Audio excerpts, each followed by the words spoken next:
Bien-aimés frères et sœurs, vous connaîtrez la vérité et la vérité vous affranchira. Ça, c'est pas moi qui le dis, c'est la Bible qui le dit. Mais moi, je vous dis mieux.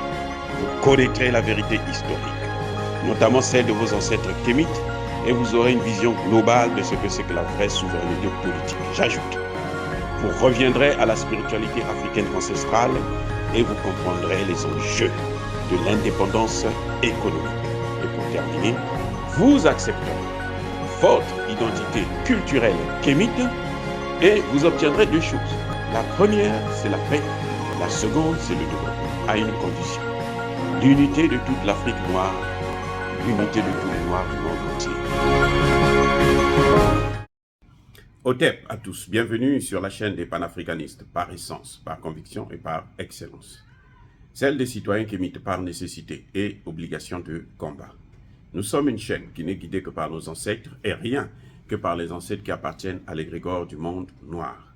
Par conséquent, nous ne croyons en aucun Dieu venu de l'étranger. Toutefois, cette vidéo n'est aucunement destinée à inciter à la haine ou à la violence, car nous menons un combat qui est d'abord et avant tout spirituel, intellectuel et démocratique. Ensuite, il est politique, géopolitique et géostratégique. Contre l'impérialisme, le colonialisme, le néocolonialisme et l'endocolonial, qui sont tous qualifiés de crimes contre l'humanité. Nous menons ce combat sur la base du principe fondamental que nous avons hérité de nos ancêtres kémites, qui est celui de la Mahat, c'est-à-dire solidarité, vérité et justice. Vous êtes donc en droit de connaître la vérité et nous avons l'obligation de vous dire la vérité, rien que la vérité, afin que justice soit rendue au continent africain. Et ça, c'est notre modeste contribution dans cette noble lutte en faveur de la souveraineté, la dignité, la solidarité et l'unité africaine. C'est exactement ça que nous appelons le panafricanisme. Bien-aimés frères et sœurs, ça y est, la Russie vient d'obtenir une grande victoire au niveau de Bakhmout. La bataille de Bakhmout est terminée. La bataille de Bakhmout est finie. Bakhmout est maintenant occupée. Bakhmout est maintenant une ville russe. Bakhmout,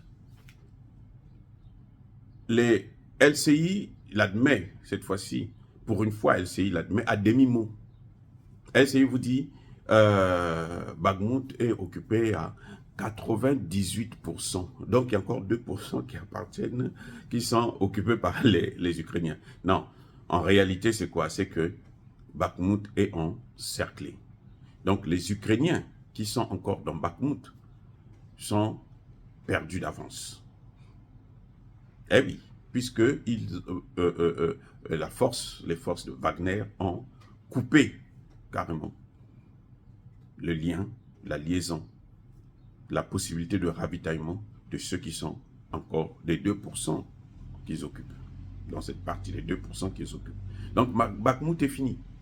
Ils ne peuvent plus s'en sortir là. Il n'y a plus rien à faire. Même si les Anglais ont déjà donné aux Ukrainiens des armes à l'uranium appauvri, qui font autant de dégâts que l'uranium lui-même, hein, même si ce n'est pas à la même ampleur, mais ça fait autant de dégâts, ça crée des maladies, et ainsi de suite. Donc les conséquences sont dramatiques. Mais je vous dis que Bakhmout, maintenant, c'est fini. Il n'y a plus rien à faire. Et quand vous entendez maintenant LCI dire que Bakhmout, ce n'est pas important, d'ailleurs, les Américains avaient demandé à Zelensky de ne pas s'attarder sur Bakhmout, de libérer Bakhmout, d'abandonner Bakhmout. En tout cas, c'est une victoire très grande à la veille de la grande fête russe du 9 mai. Il y aura la grande parade militaire, ainsi de suite. Donc, vous voyez, il faut faire attention. Pendant qu'on est en train de parler, de montrer que les Ukrainiens peuvent battre les Russes, ils sont en train de faire des efforts, ils vont gagner la guerre, eh ben, on voit maintenant que ça a toujours été la propagande. c'est la propagande. Eh oui, l'armée américaine, les experts américains l'avaient déjà dit. Les généraux américains avaient dit l'Ukraine ne peut pas gagner cette guerre. C'est pas possible. Et ils avaient conseillé, surtout en ce qui concerne Bakhmout, ils avaient dit, il y a eu une discussion entre l'Ukrainienne de la télévision LCI et une analyste française, hein, vraie française, qui disait que Zelensky était têtu. Et elle a démontré qu'en fait, quand Zelensky était venu aux États-Unis, en passant d'abord par le Bakhmout, c'était pour venir vendre Bakhmout au Parlement américain. Parce que les experts, et il y avait même des spécialistes, des membres du Congrès américain qui n'étaient pas contents, qui disaient que c'est fini, il n'y a plus rien à faire, on va jeter seulement de l'argent et perdre des hommes. Puisqu'il ne faut pas oublier que pour la bataille de Bakhmout, pendant près d'un an, eh ben, d'après les experts français, notamment Catherine, je crois, Galataseros, quelque chose de ce genre, qui est docteur en sciences politiques et colonel de l'armée, à la retraite bien sûr, mais elle est colonel de l'armée. Elle l'a dit, c'est 1 sur 8. C'est-à-dire que quand les Russes perdent un homme, les Ukrainiens en perdent 8. Et rien qu'à Bakhmout, par jour, les Ukrainiens perdaient autour de 400 soldats. 400 soldats. Et je vous rappelle que Bakhmout, cette bataille a duré plus de 8 mois. Donc imaginez, multiplier 8 fois 30, et le résultat que vous allez obtenir, vous multipliez par 400, imaginez combien de Ukrainiens sont tombés là-bas.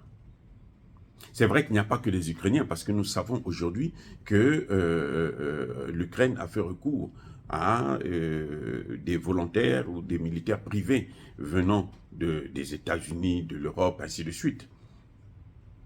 Mais le nombre est quand même assez fort. Et ce qui est pire, c'est qu'en fait, la vraie guerre de la Russie, ce n'est pas sur le terrain. Non, la vraie guerre se passe sur le plan économique et financier. C'est celui de la dédollarisation. La vraie guerre actuellement, c'est celui de la dédollarisation. C'est-à-dire que on veut éloigner, hein, se débarrasser du dollar au niveau mondial. C'est pour ça que vous voyez beaucoup de pays de plus en plus sont en train de soutenir la Russie. Bref, on a fait beaucoup de commentaires. On a dit que l'armée russe n'était pas performante, elle ne pouvait rien faire. Et chaque fois qu'ils font que faire ça, on constate que l'armée russe ne cesse de gagner du terrain. Maintenant que Bakhmout est occupé, c'est sûr qu'ils vont maintenant attaquer une autre ville, puisque ça peut être Kherson, ça peut être Odessa et autres, puisque la guerre ne s'arrête pas, les négociations n'ont pas commencé. Ce n'est que lorsque les négociations vont commencer qu'on peut espérer l'arrêt de l'évolution de la Russie, qui ne cesse d'engranger du terrain en Ukraine. Et pour arrêter cette hémorragie, il faut absolument négocier. La paix est mieux, beaucoup mieux que la guerre. Et surtout que les Russes et les Ukrainiens ne sont que des frères. La Russie est née, l'ex-URSS est née en Ukraine. Beaucoup des tsars russes sont nés en Ukraine. Beaucoup des présidents, on les appelle soi-disant des dictateurs de l'ex-URSS, sont nés en Ukraine, en l'occurrence le grand... en tout cas, beaucoup, ils sont nés en Ukraine. Et que maintenant, vous savez, ce sont donc des frères qui sont en train de s'entre-déchirer. Donc il faut, j'allais parler, voilà, tout à l'heure j'allais parler de Staline, il est né en Ukraine, c'est d'ailleurs lui qui avait pris la Crimée, qui avait rattaché ça à l'Ukraine. En fait, la Crimée a toujours été russe, mais c'est ce président-là, quand il était au pouvoir, qui avait rattaché ça à l'Ukraine. Et c'est ce que les Russes ont repris sans problème. Vous voyez, il est mieux de s'entendre. Et quand deux frères se battent, et il y en a un qui se bat pour satisfaire les intérêts d'un étranger, c'est que c'est un traître. Je ne sais pas lequel, mais en tout cas, à vous de déterminer. Bref, bien-aimés frères et sœurs, encore une fois, soyez bénis. Je persiste et je signe. Soyez abondamment bénis par le Dieu des Kémites et par nos ancêtres angélisés. Mais que tous ceux qui persécutent le continent africain, tous ceux qui le pillent et le déstabilisent, qu'ils soient noirs, blancs, arabes, chinois, russes, indiens et quoi que ce soit, qu'ils soient maudits, foudroyés, neutralisés, effacés, rasés par ce Dieu des Kémites et par nos ancêtres angélisés. J'ai dit, vive l'Afrique éternelle. Et j'assume.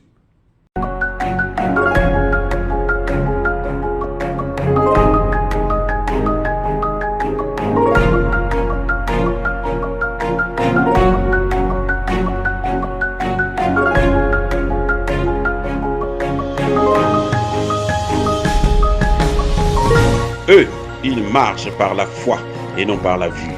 Mais moi, je vous conseille vivement de marcher par la connaissance scientifique et historique, notamment celle de nos ancêtres kémites, par les cinq sens et par l'intelligence. À vous, Apia.